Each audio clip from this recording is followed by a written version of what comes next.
लोगों को पालने की व्यवस्था हमें दी है।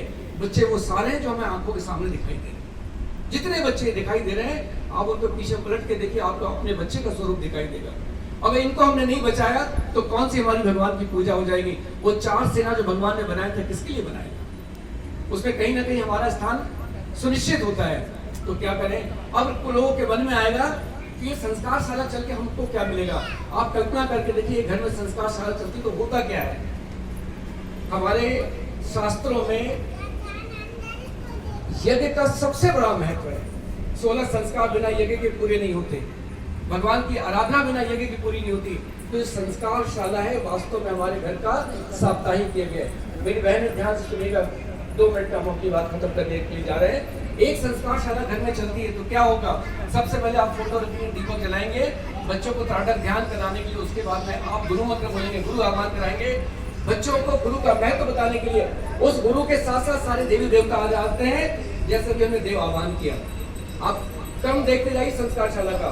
उसके बाद में सामूहिक गायत्री मंत्र होता है। अभी हमने मंत्रों का उच्चारण किया, गुरु आह्वान हो गया, मंत्र उच्चारण हो गया, उसके बाद प्रार्थना हो गई, वो शक्ति हमें दो, दया निधि करते हुए मार्ग पे डट जाए। प्रसाद वितरण हो गया, शांति पाठ हो गया, आपके घर में साप्ताहिक यज्ञ हो गया। सोच के देखिए। और वो यज्ञ जिसके ना आपको किसी पंडित की आवश्यकता पड़ी और ना किसी खर्चे की आवश्यकता पड़ी, वो यज्ञ किया छोटे छोटे बालक बालिकाओं ने जो भगवान के रूप में आपके घर में आए थे। इतना शानदार यज्ञ तो बड़े बड़े मंदिर में नहीं होता है, जो छोटे छोटे बच्चे करके आपके घर में मंत्र उच्चारण चल रहे। बच्चे आए, आपके घर में मंत्र का उच्चारण किया, वो मंत्र कहाँ गया?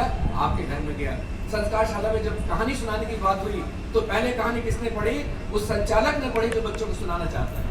तो कहानी उसके दिमाग में बैठी, वो शिक्षा उसके दिमाग में बैठ गई, वो जहाँ जाएगी उसके चिंतन में रहेगी। और उसके बाद में जो प्रसाद वितरण हुआ, वो बच्चे वहां से आशीर्वाद देके जाते हैं, भगवान साक्षात प्रसाद का भोग करके जाते हैं। ऐसे यज्ञ को छोड़कर हम आगे पीछे सोचे, ये सौभाग्य नहीं मिल सकता।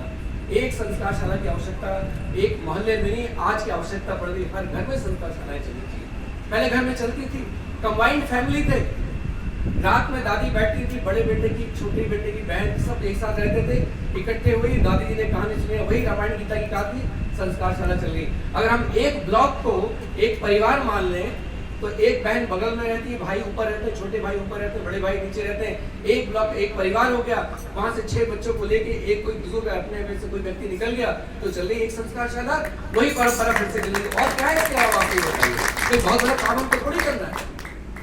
मोहल्ले के बच्चे, घर के बच्चे जो हमारे बच्चों को लेके